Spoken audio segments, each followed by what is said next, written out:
How wealth is transferred in an economic collapse. Economic collapses tend to happen now and then.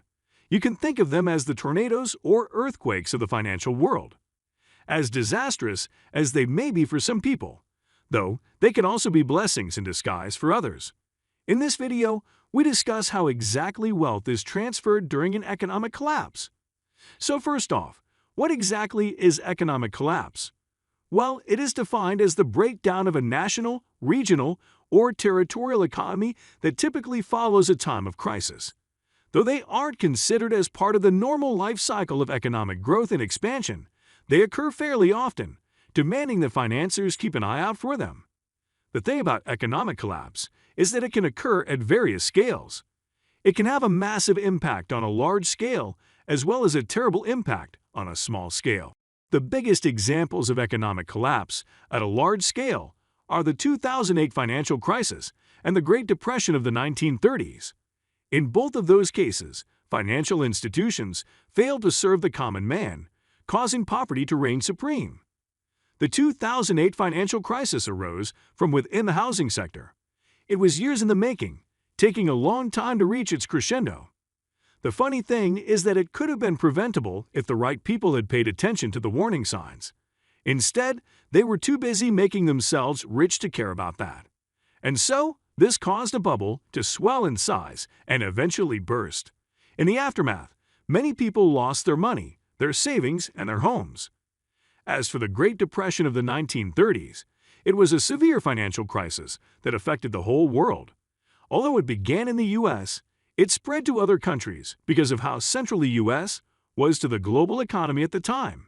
It began in 1929 and ended in 1930.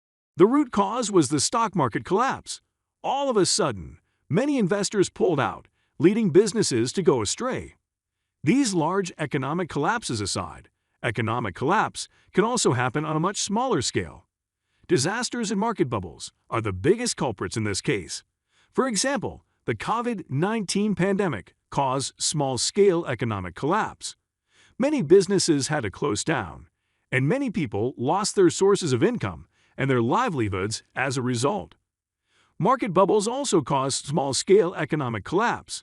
In a sense, economic collapse is the natural end of a market bubble.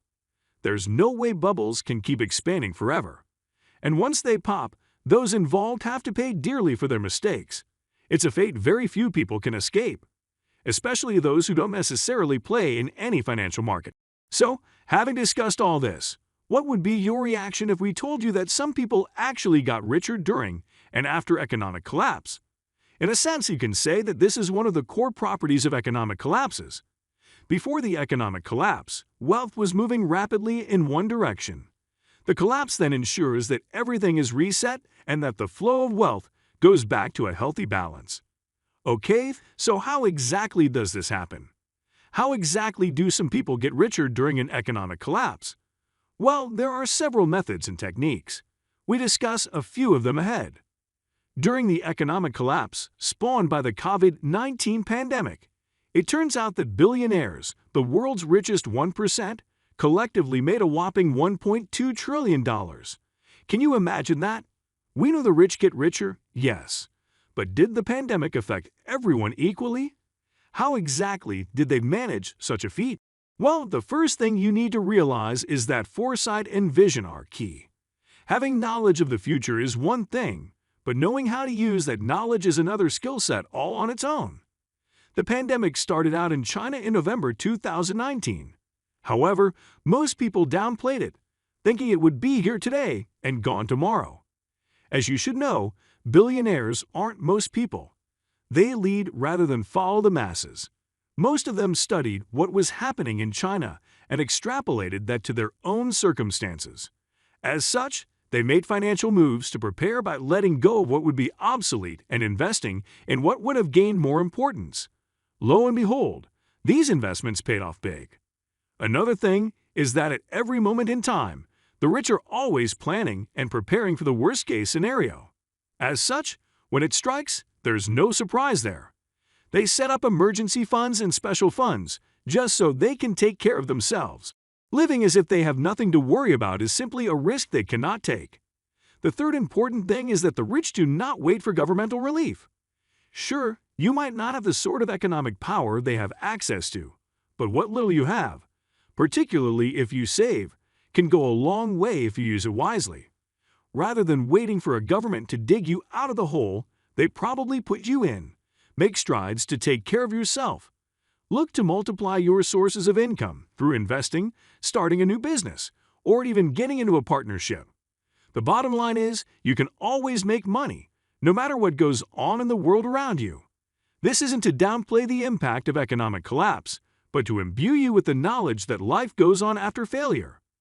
Opportunity arises in the most unlikely of times. And so, keep an eye out. Coming to the end of this video, we hope you've learned how exactly wealth is transferred during the economic collapse. As surprising as it may be, certain people actually get richer in such instances. To learn more, check out other videos on this channel. You wouldn't want to miss out on any of our interesting content. Until next time, have a good day. Catch you later.